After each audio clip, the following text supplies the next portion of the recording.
우리에게 주신 하나님 말씀은 역대하 9장 13절에서 31절까지의 말씀입니다. 역대하 9장 13절에서 31절까지입니다. 우리 하나님의 말씀을 다 함께 받들어 읽겠습니다. 솔로몬의 세입금의 무게가 금 666달란트요. 그 외에 또 무역상과 객상들이 가져온 것이 있고 아라비아 왕들과 그 나라 방백들도 금과 은을 솔로몬에게 가져온지라. 솔로몬 왕이 쳐서 들인 금으로 큰 방패 200개를 만들었으니 방패 하나에 든 금이 600세겔이며 또 쳐서 들인 금으로 작은 방패 300개를 만들었으니 방패 하나에 든 금이 300세겔이라. 왕이 이것들을 레바논 남궁에 두었더라.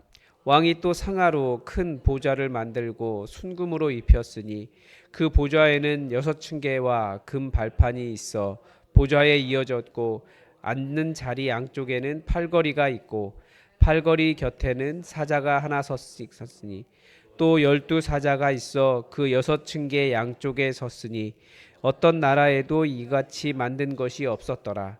솔로몬 왕이 마시는 그릇은 다 금이요 레바논 나무 궁의 그릇들도 다 순금이라. 솔로몬의 시대에 은을 귀하게 여기지 아니함은 왕의 배들이 후람의 종들과 함께 다시스로 다니며 그 배들이 3년에 1차씩 다시스의 금과 은과 상아와 원숭이와 공작을 실어 옮이더라. 솔로몬 왕의 재산과 지혜가 천하의 모든 왕들보다 큰지라. 천하의 열왕이 하나님께서 솔로몬의 마음에 주신 지혜를 들으며 그의 얼굴을 보기 원하며 각기 예물을 가지고 왔으니 곧 은 금그릇과 금그릇과 의복과 갑옷과 향품과 말과 노새라. 해마다 정한 수가 있었더라. 솔로몬의 병검에는 말의 외양간은 4천이요 마병은 12,000명이라. 병거성에도 두고 예루살렘 왕에게도 두었으며 솔로몬이 유브라데 강에서부터 블레셋 땅과 애굽 지경까지의 모든 왕을 다스렸으며 왕이 예루살렘에서 은을 돌같이 흔하게 하고 백향목을 평지의 뽕나무 같이 많게 하였더라. 솔로몬을 위하여 애굽과 각국에서 말들을 가져왔더라. 이 외에 솔로몬의 시존 행정은 선지자 나단의 글과 실로 사람 아이야의 예언과 선견자 이또의 묵시책 곧 이또가 느밧의 아들 여로보암에 대하여 쓴 책에 기록되지 아니하였느냐. 솔로몬이 예루살렘에서 온 이스라엘을 다스린 지 40년이라. 솔로몬이 그의 조상들과 함께 자매 그의 아버지 다윗의 성에 장사되고 그의 아들 르호보암이 대신하여 왕이 되니라. 아멘. 오늘 이제 솔로몬에 대한 마지막 기록인데요. 역대하는 솔로몬의 등극과 함께 시작을 하고 그 거의 절반 가까이를 이 성전 건축에 대해서 할애하고 있습니다. 그래서 이런 과정을 보여주면서 계속해서 반복한 것이 있어요. 이 모든 내용은 온 마음으로 하나님을 섬긴 자들에 대한 하나님의 약속의 성취다라고 하는 것이죠. 그렇게 요약할 수 있습니다. 솔로몬이 성전을 건축한 일도 하나님께서 다윗 왕에게 다윗이 아니라 너의 아들이 성전을 건축할 것이다 라고 말씀하신 그 말씀을 성취한 것이다, 이렇게 해석하고 있고요. 또 솔로몬이 기브온 산당에서 1,000번제를 드릴 때 주신 약속이 있습니다. 1장 11절에 보면 네가 부와 재물과 영광과 원수의 생명 멸하기를 혹은 장수를 구하지 않고 하나님의 백성을 다스릴 지혜를 구했기 때문에, 재판할 지혜와 지식을 구했기 때문에 내가 너에게, 그러니까 여호와 하나님께서 솔로몬에게 지혜와 지식도 주고 부와 재물과 영광도 주겠다 약속하셨습니다.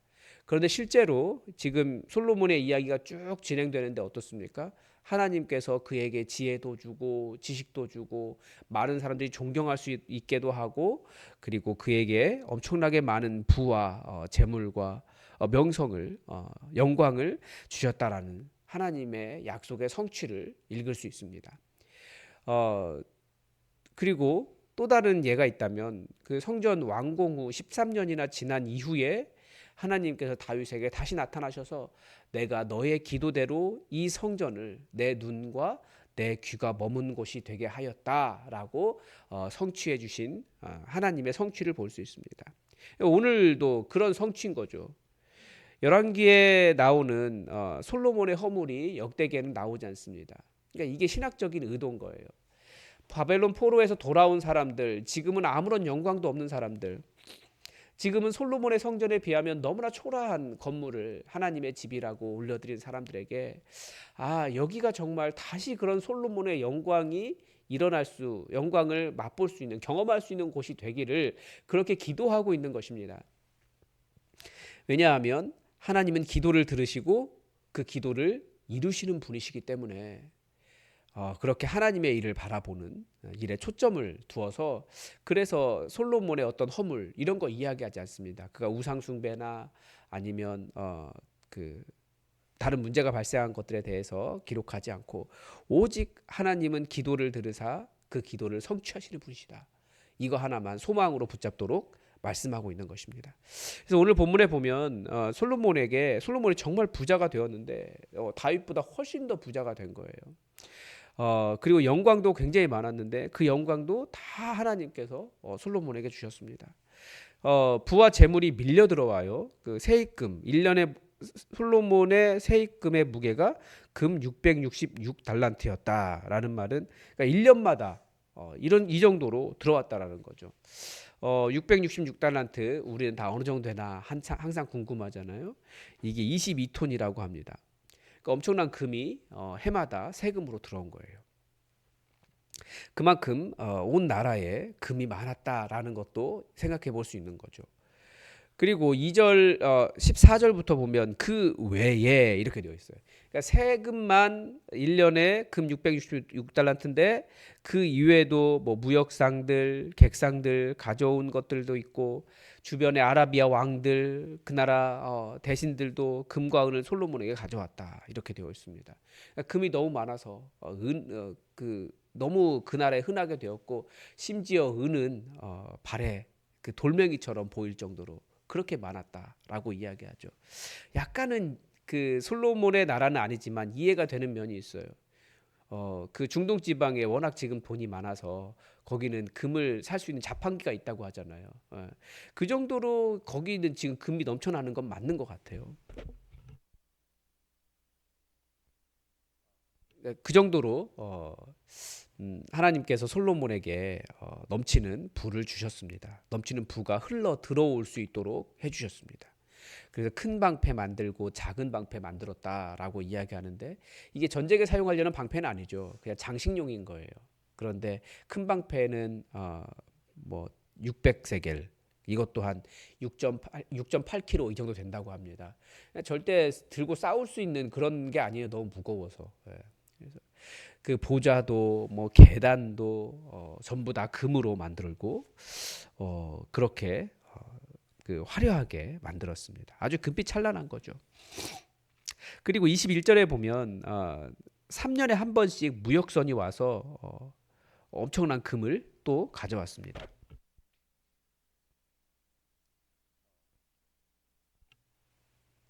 그러니까 이 본문은 분명하게 이 돌아온 포로들, 지금은 굉장히 가난하고 어려운 그 나라에게, 그 사람들에게 하나님께서 원래 이스라엘에게 주신 영광이 이것이었다라고 보여주는 그런 본문인 건 분명합니다. 그리고 22절 23절에 보면 하나님께서 지혜도 주셨습니다. 그러니까 천하 왕들이 다 배우러 오는 거예요. 어떻게든지 한마디라도 들으려고, 솔로몬이 뭐라고 말하라, 직접 얼굴 보려고 다들 천하의 왕들이 24절에 기록된 것 같이 많은 예물과 뭐 금그릇과 은그릇, 뭐 의복, 갑옷, 향품, 말, 노새 막 다 가져오는 거예요. 그러니까 가만히 앉아 있는 것으로만 해도 엄청나게 들어오는 거죠. 우리는 여기서 조심해야 될 부분이 있습니다. 이 솔로몬의 부와 영광, 이것을 바라보면 많은 사람들이 부러워할 것 같아요. 그래 다들 똑같아요. 하나님, 저에게도 이렇게 부와 영광을 부어 주십시오. 하나님, 저도 집에 매해마다 이렇게 한 1톤씩 금이 들어왔으면 좋겠습니다. 저는 소박해서 솔로몬처럼 22톤은 아니고요. 뭐 1톤씩 뭐 이 정도만 들어왔으면 좋겠습니다. 그런 생각할 것 같아요. 어, 그리고 우리를 영광스럽게 하셔서 모든 사람 위에 뛰어난 사람이 되게 해주세요. 우리 그런 기도할 것 같아요. 저도 솔직히 그런 기도가 되더라고요. 그런데 본문이 가르쳐 주는 것은 무엇입니까?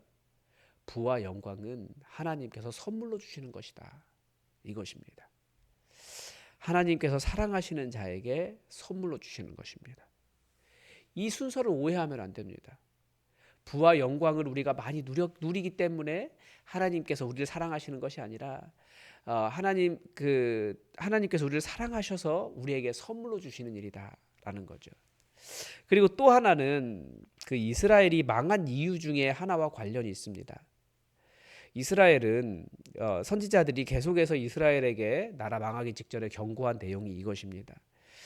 내가 저 사람보다 더 부유하기 때문에 하나님께서 나를 더 사랑하신다라는 우월감이 있었어요. 그러니까 자기에게 들어온 부를 통해서 내가 더 높다. 이건 어디로 가겠습니까? 다른 사람을 향해서 비하하고 나는 은혜 받은 사람, 저 사람은 죄인. 이런 식으로 바뀌었다는 거예요. 그래서 하나님께서 그거 아니야.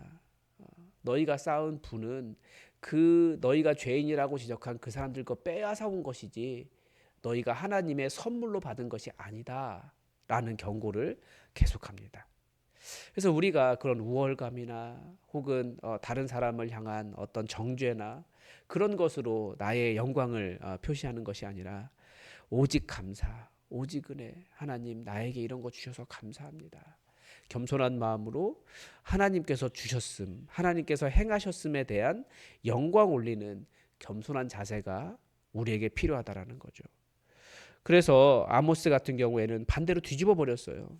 가난한 사람이 의인이고 부자는 우상숭배사다. 이 정도로 바꿀 정도였습니다.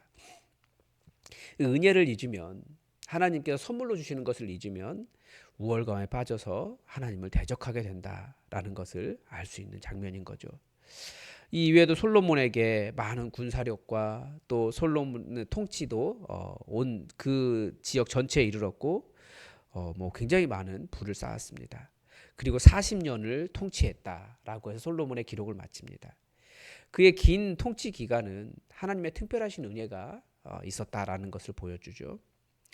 그래서 우리 이 모든 것에서 마지막에 할 수 있는 말은 이 모든 것은 솔로몬이 행했다가 아니라 하나님께서 행하셨습니다.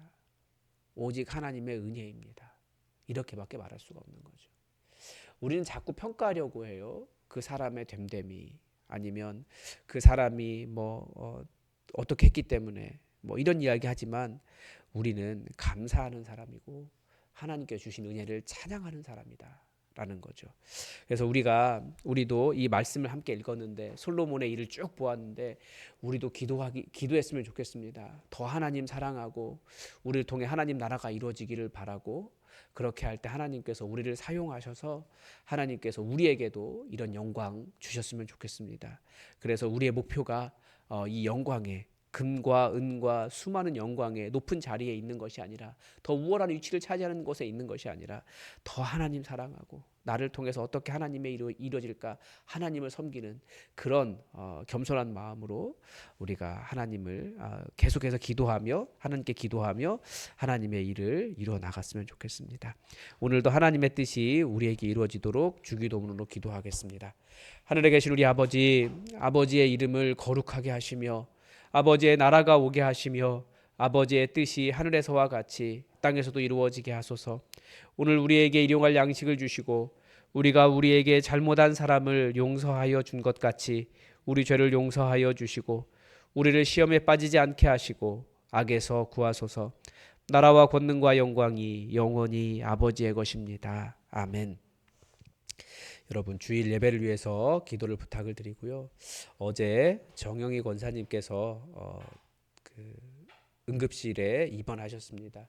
고관절 쪽에 이렇게 계속 염증이 있었고 온 몸에 염증이 좀 많이 퍼져 있는 상태다 그러시더라고요.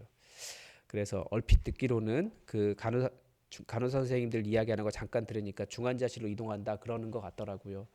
뭐 말씀도 잘 하시고 여전히 너무나 또렷하시고 그러신데 정영희 권사님 그 병 잘 이길 수 있도록 여러분 기도해 주시고 오직 하나님의 평강으로 가득 차도록 항상 찬양할 때마다 계속 매일매일 교회 못 나오는 것 미안해하면서 1시간 이상씩 아는 사람들 이름 다 불러가면서 기도하시는 너무나 귀한 권사님이신데 우리 정영희 권사님 그 평강으로 가득하도록 여러분 기도해 주시고 그리고 우리 교회 어르신들 계신데 다들 이제 연로하셔서 교회 오는 것 자체를 너무나 힘들어하세요. 계단 오르는 것도 그렇고 버스 타는 것도 그렇고 우리 어르신들 강건하여서 하나님의 평강 안에 살도록 여러분 우리가 함께 기도했으면 좋겠습니다. 우리 다 함께 기도하겠습니다.